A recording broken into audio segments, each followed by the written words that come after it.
На първото място е притеснителното гостуване на Десислава в шоуто на Слави по BTV. Двете с Галена представяха ново парче. Много хубаво.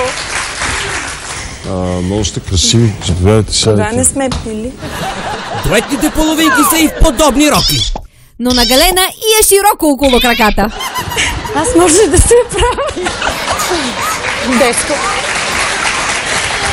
Едно, две, три. Много ми е тясна рока. Ама просто докато я пробвах в... Ако искаш легни, ако искаш легни. Важното е, че още може да диша. Но не бих препоръчала да се смее, защото роклята й може да се разцепи от смях. Ела седи на моето място. Ела седи тук. Ела седи тук. Ела седи тук. Няма проблем, да. За първи път ли се случва? Просто докато я мерихме, не пробвахме как ще седна. И сега го установихме горе.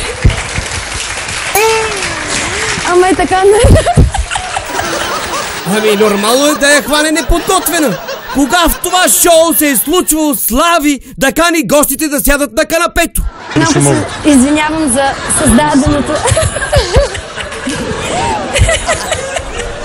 Май на пробата е внимавала само какво се очертава и как изпъква. А как ще се сяда, хич не е било грижа. Ти си удобно. Направо са едно бастун съм готнала. Какво си глътнала, не разбрах? Бастун, да. Добре. Да. Може пък моделът на роклята да е специален, направо за полягване. Този път не е пробвала сядане, а преди години във VIP Dance не беше пробвала слизане по стълби.